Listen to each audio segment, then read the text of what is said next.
My name is Patrick J. McGinnis, and I coined the term FOMO. That's short for fear of missing out, and it's why some people end up following the crowd. But we're not like them. We're part of a new species that isn't afraid to do things differently. I call us FOMO Sapiens. And this is the show where you'll meet people like us, phenomenal FOMO Sapiens, to learn how they find the courage and the ideas to live exceptional lives. FOMO. FOMO. Welcome back to FOMO Sapiens, the show for people who don't just follow the crowd, but instead take their own path to success in business and in life. I'm your host, Patrick J. McGinnis, venture capitalist by day, author and podcaster by night, and FOMO Sapiens 24/7.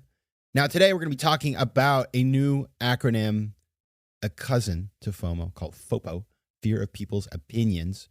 And it was invented by Michael Gervais, who's the author of a new book called The First Rule of Mastery: Stop Worrying About What People Think of You. Now, Michael was introduced to me by my friend Jason. Thank you, Jason. And I looked him up and I was like, wow, this guy is very cool.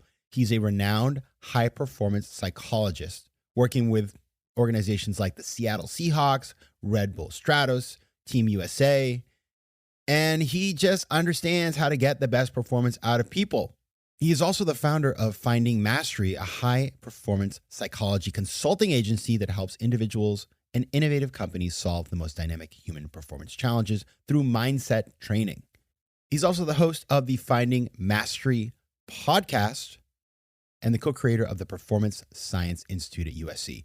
So, I mean, he's just an all-around impressive guy. And we're talking about mindset. We're talking about brain chemistry. We're talking about FOMO, FOPO. Something for everybody here. Now, my small ask for you this week, head over to LinkedIn.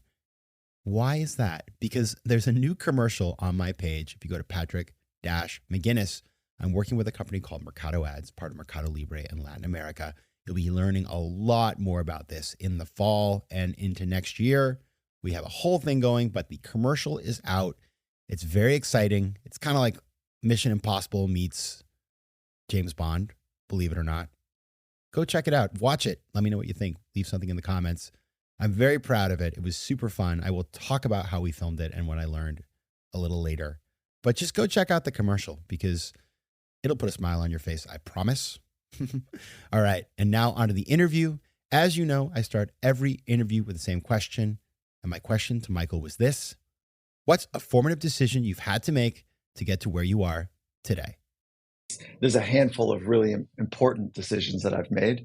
One of them being whether I chased my pursuit of surfing, which was my sport of choice as a youngster, which I had lots of kind of wind behind me, in that pursuit, and or go to college.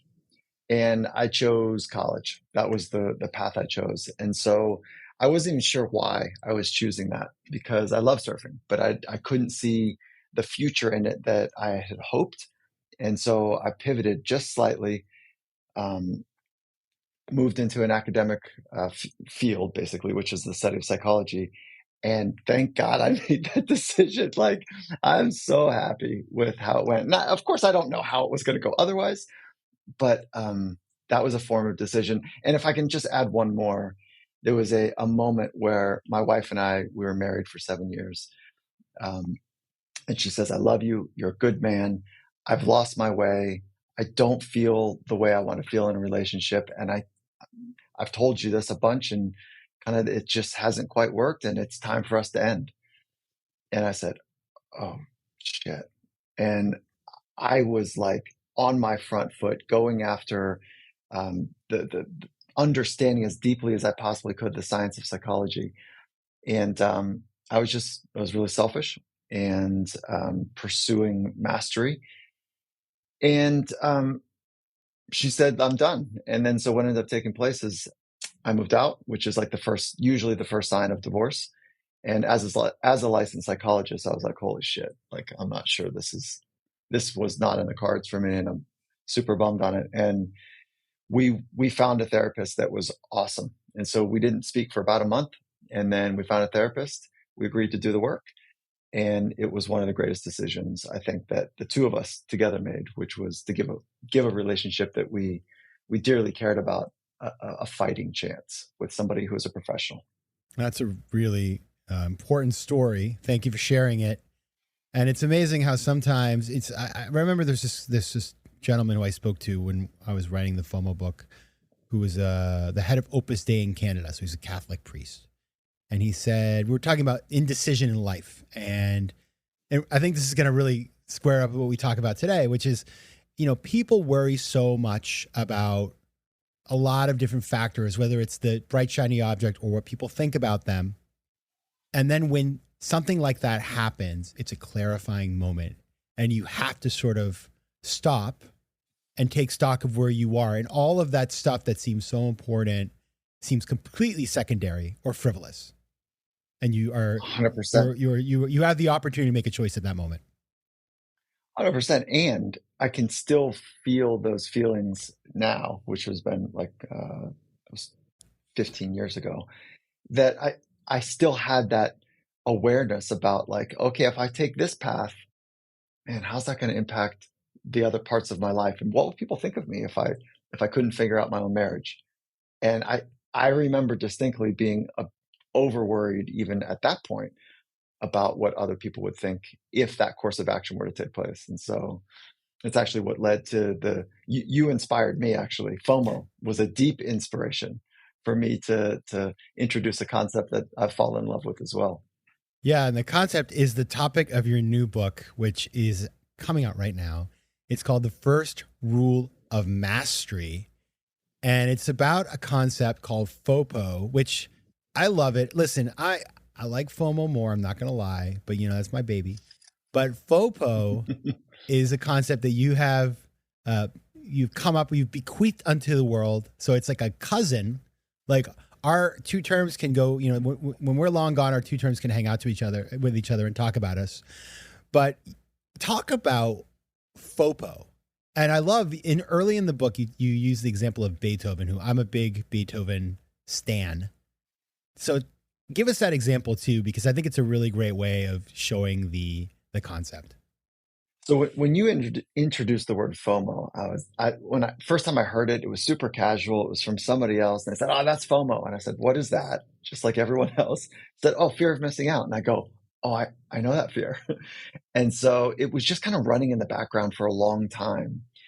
And when I wrote a article on Harvard Business Review, and they called 12 months later, and they said, "Hey, that article you wrote was the #1 downloaded article.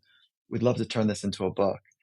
And so that's how this started. But that article was about getting whipped around by the world's pressures, not having a sense of being grounded and free and a sense of like self-assurance, even in high stress and high pressure environments.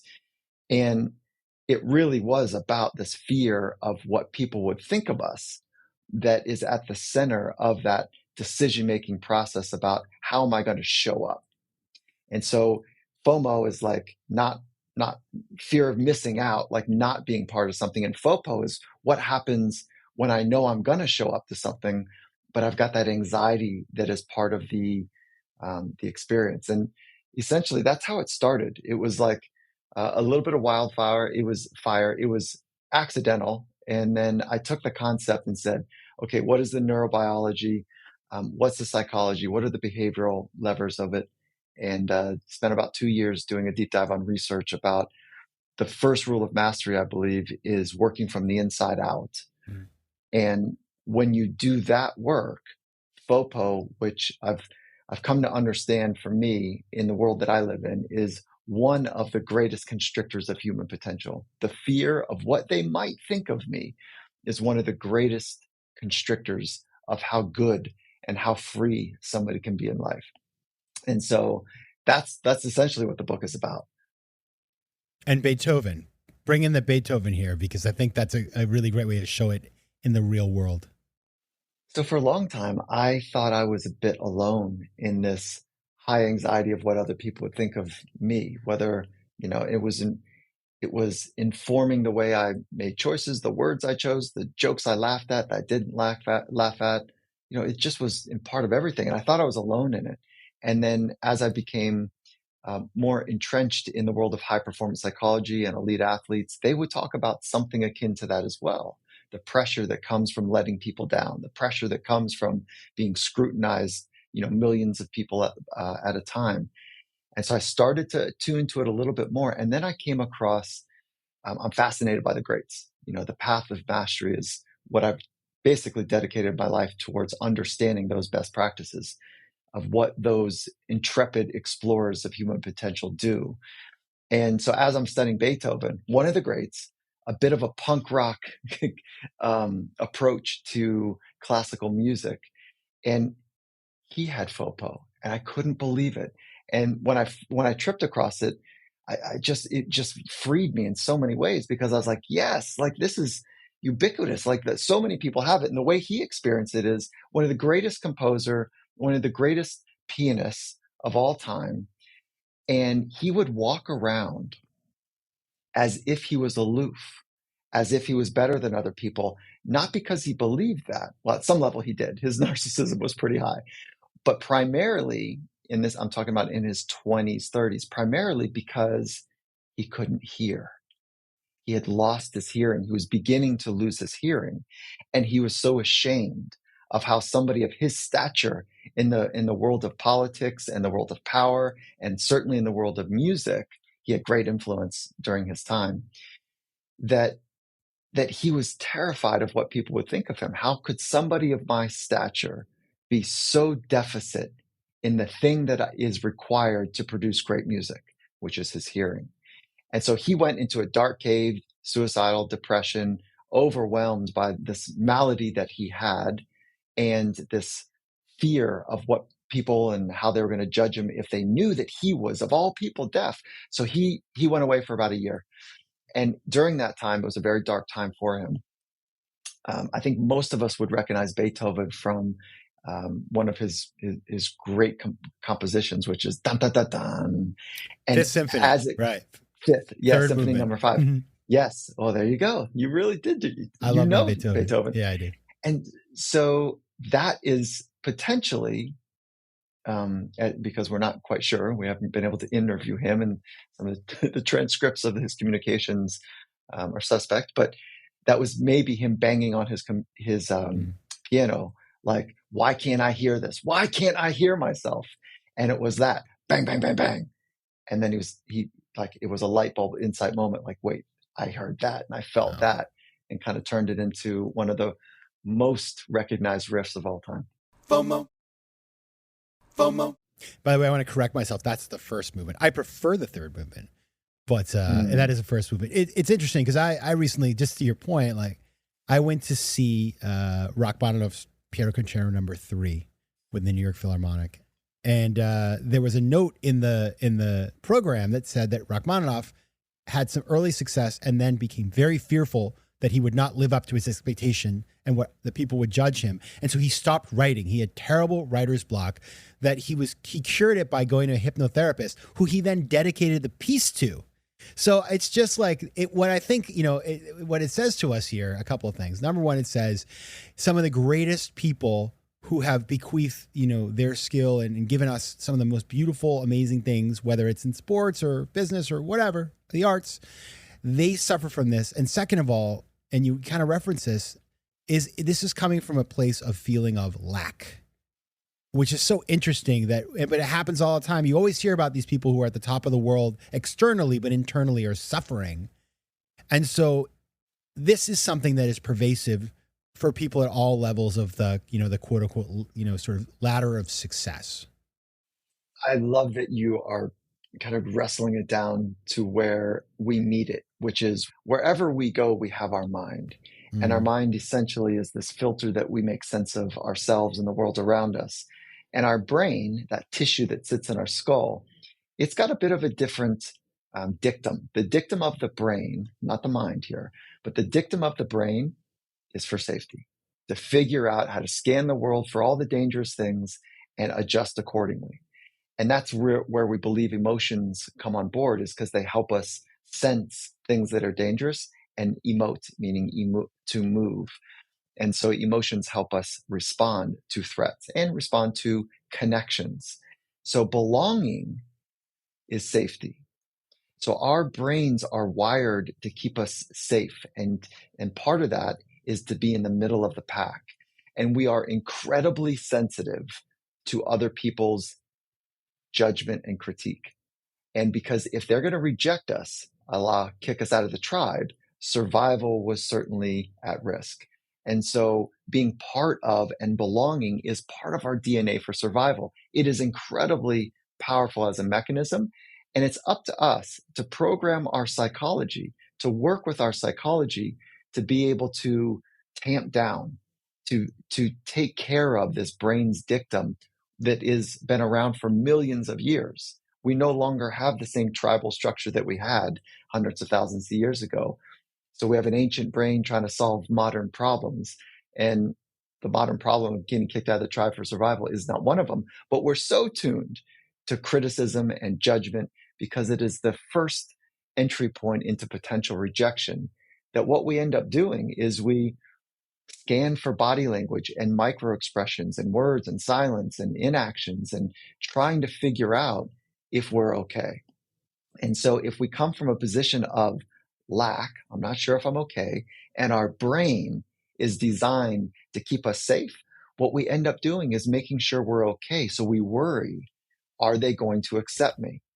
And FOPO is really this exhaustive attempt to try to interpret, but the main bulk of FOPO happens as an anticipatory mechanism. What will they think of me later? What will their opinions of me be, at that party or at that event or at whatever? So it's this exhaustive approach to try to figure out how to present as your very best rather than to be your very best.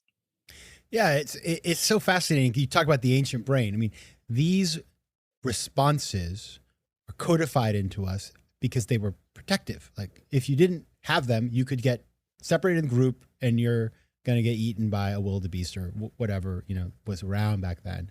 But now they're about emotional safety and that, a lot of times doesn't serve us. Talk about the triggers here, because you get into that in the book. And I think what I would love for people who are listening to be able to do is to start to monitor self and say, oh, like I'm getting my FOPO reaction right now because this or that happened. So I'd love to kind of unpack what some of those triggers look like. Yeah. So triggers and on-ramps of FOPO, there's so many of them. And one of the on-ramps is when you don't have a good sense of who you are. So you outsource your sense of identity and your sense of esteem to other people. And so that is kind of ground zero of this whole thing, is when you're not sure about what your first principles are, what you stand for, what the guiding principles or values for your thoughts, words, and actions. If you don't know what those are, then we outsource them to other people. And when they say a joke that they think is funny for whatever reason, and it's offensive to us or one of our loved ones, and we conform and we laugh, that is like evidence of FOPO. When we obsess about, what am I going to wear, or what is it that I'm going to, how am I going to show up to a social event or a work event, and we're overthinking that's an on-ramp to FOPO. Another on-ramp is when we feel that excitement that comes from wanting to show right and wanting to have a moment to be our very best because there's something that is on the line, and we don't know how to interpret that sense of butterflies between nervousness and readiness. And so if we think it's nervousness, but it's actually, from a biomechanical standpoint, or a bioelectrical standpoint, it's just readiness. When we interpret that as like, okay, I'm nervous, it must be because I'm not sure what they're going to think of me, that sucks us right into the vortex as well. So those are three of the big ones. And I think that paying attention to all those is certainly, there's relief on the other side of it. When you know your core values, when you know your first principles, you can act accordingly. That is one of the most powerful places for humans to be. It's what I've seen from the best in the world across the last 25 years as a sports psychologist, is they are very clear about what matters most to them. And they fight for it as opposed to fighting for approval. It's interesting. You talk about sports psychology, and obviously mental health concerns in sports these days. It's become a much more talked about dynamic. People are just ready to have that conversation. And there is so much external pressure on athletes. Like if you think about, tennis players, they're in an arena. It's sort of like, it looks like a Roman arena with millions of people, well, not millions, watching, of course, but then in the arena are tens of thousands, and they're screaming and yelling, and there's so much happening there. And I imagine that part of that, the stress that people are feeling, is seeking approval or caring what other people think, and that, of course, can directly affect performance. That's why people choke, for example. As we think about that, like, how do we stop? Just to start getting into, as folks think about solutions, like, okay, I'm about to go on stage to perform in front of a bunch of people. I'm about to, play in the game. I'm about to give a presentation in front of a bunch of people, and I'm feeling the feelings and the triggers are happening. And I may recognize that. And maybe I've gotten to that point, but I'm still having a physiological response. There's epinephrine or whatever flying around my body. Like, what can I do to just slow things down, just to even begin the process of trying to not freak out? At that point, it is a little too late. So it's good that you're aware, Uh-oh. but if you don't have this, yeah, I know. So I'll give you a couple Band-Aids that we can all use. However, in sport, let's use sport for an example here, because it's so objective. It's so clear how it works, is that you go to practice and you practice physical, technical, and mental skills. And in practice, you practice all three of those skills. Sometimes they're all together, and sometimes they're broken apart.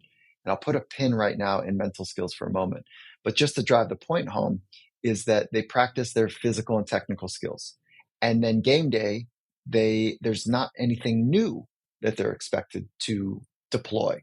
It's like, do what you've practiced. You don't make things up game day. Many people might not know that, but game day, there are moments where there's deep creativity that's called for, but for the most part, people fall to their level of training. They don't rise to the occasion. Wow. Because they fall to the level of training, and the training is what holds it all together to be able to manage the pressure of that moment. Okay.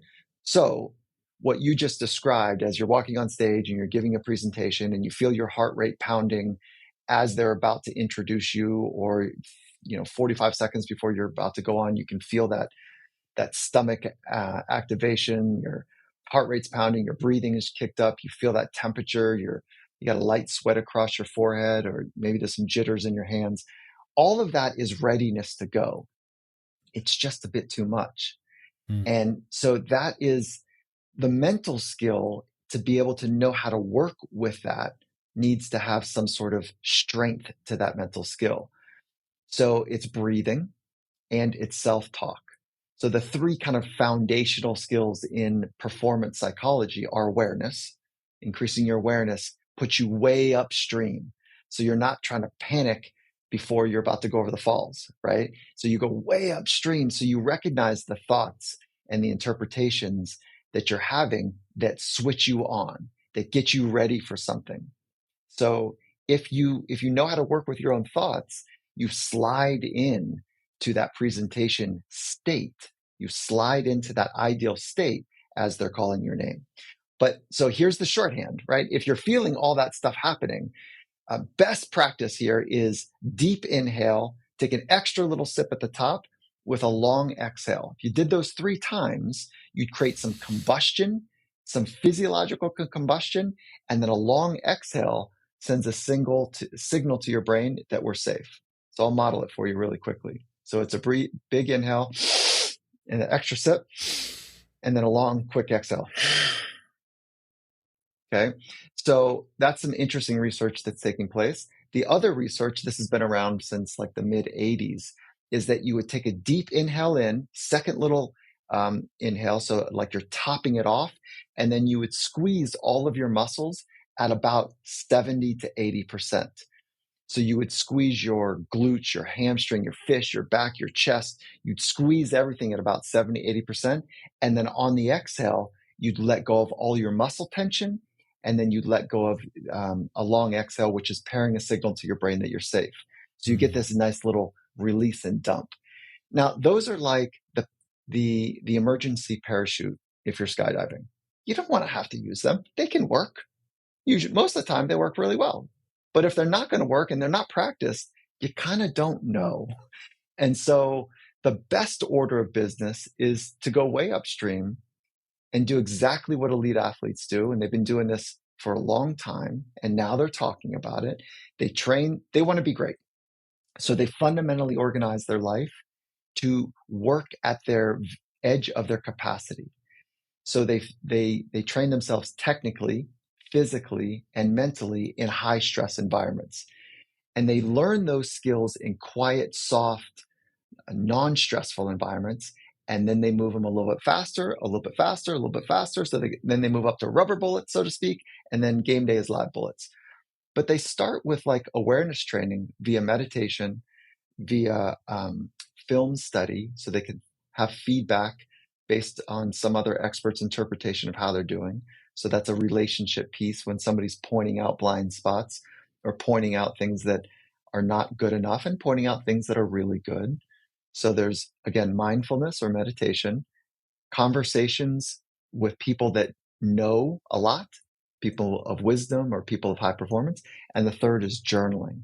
So those are the three mechanisms to increase awareness. Without awareness training, you're not in the game. Without awareness training, you're going to struggle with FOPO. You're going to struggle maybe with FOMO as well. You know, that's not where my research is, but without awareness, you're just really not in the game of high performance. FOMO. FOMO. The breathing exercise you just said, I will be deploying next week, and I will report back to you. I do some of that stuff, and I've had some experience with that, and I agree with you, because over the years in my own training for some of the things that I've done, I've tried a lot of these things, and I remember the first time I ever did anything film for television. I was at NBC Studios. It wasn't live. It was taped. But when they turned the camera on, I lost control of my body. I couldn't breathe. It was like I'd been punched in the stomach. And I'd only had that happen once before in my life when I was a kid performing, and I was performing in the orchestra and I conducted it. And I remember I couldn't breathe. There was so much going on in my body. I didn't have control. I was shaking like a leaf. And I've had that a few times as an adult. And it is amazing because you totally lose control of yourself. And it is important to build that that set of, tools and practices behind it, because I've not had a panic attack, thankfully, at this point in my life, but I imagine that is pretty close to it. You feel like you're having an out of body experience, and, like everybody can see that your hands are shaking, and it's hard to perform. You sort of muddle through, but it's definitely not an enjoyable experience. So doing the work in advance, I think that's true. I was looking for like a really easy fix, but it's not, there are tools you can deploy in the moment, but if you prepare, as Michael has just suggested, you can be ready for when that moment comes for you. And what most people do is that their preparation is the technical aspect. It's like knowing the words that you want to say and making sure that the deck is in place and rehearsing part of a script, if you will, or knowing your points that you want to get to. That's all important. That's the technical part of performing. If you're on stage, the physical part is just making sure that, your body, your carriage can carry you well and that you're not full of pain. But for athletes, it's very different. Like they're fine tuning their physical. But if you've got your technical points and you're clear about what you want to say and you've got your deck laid out and it's all kind of good in a safe environment, and then you hit that threshold of, in a high heat, in a emotionally charged way, choking is just choking off access to thinking clearly and critically. That's why we train our mind well in advance. So the breathing training I shared with you is like the parachute, the escape parachute or the emergency parachute. But breathing training starting now for the rest of your life does allow you to better slide into those moments, because you're skilled at tools like breathing to be able to regulate yourself. And so when that autonomic nervous system kicks in, the sympathetic nervous system, the fight, flight, freeze mechanism turns on. It turns on because you've interpreted something to be important. Okay, so you are actually in control of this. There are some biological responses that all of a sudden it takes over. But for the most part, you think something's important and it's just doing its job to say, we got to get ready to activate. So when that comes on, and there's this whole cascade, to your point earlier, of adrenaline and epinephrine and cortisol, and there's all these chemicals that are going on, a couple breaths isn't going to do it. At best, at that moment, a couple breaths will just take some of the edge off.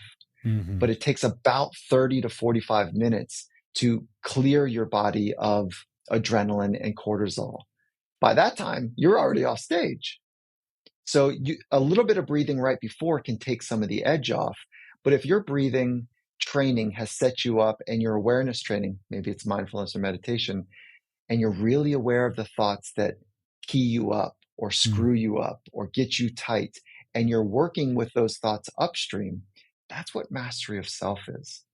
That's how these athletes go on, many of them go onto the field, and they've got that bright-eyed way about them because they know how to work with their thoughts. They've trained their mind to be aware of the best type of thinking and the thinking that gets in their way. They've trained their breathing so that when they do take a couple deep breaths, they become more relaxed and calm. Those are just two of them, of the I'd say the big skills. All right, everybody. So much good in here. I think you're going to want to check out the book. It's The First Rule of Mastery. Now, if you want to find out more about Michael's work, go check out his website. It's findingmastery.com. I have spent some time there. It's actually a very cool website, so cheers to you. If you want to learn more about him on Instagram, you can find him at Finding Mastery or at Michael Gervais. He's on Facebook at Finding Mastery, Twitter at Michael Gervais, and on LinkedIn, Dr. Michael Gervais. He's everywhere. Dr. Michael Gervais, thank you so much for being here. Patrick, I appreciate what you've done for the world, and I appreciate you hosting this conversation. So thank you so much. FOMO. If you like today's show, please be sure to rate it and recommend it to your friends. And as always, you can find me on Instagram at Patrick J. McGinnis, on Twitter at PJ McGinnis, and on the web at FOMOSapiens.com or PatrickMcGinnis.com, where you can get all kinds of free resources to live a more decisive and entrepreneurial life. FOMO Sapiens is recorded in New York City. Theme music is by Mike McGinnis, and editing and post-production is by Josh Elstrom. If you like today's show, please be sure to rate it and recommend it to your friends. And as always, you can find me at FOMOSapiens.com and at PatrickMcGinnis.com. To advertise on FOMO Sapiens, reach out to contact@FOMOSapiens.com. FOMO.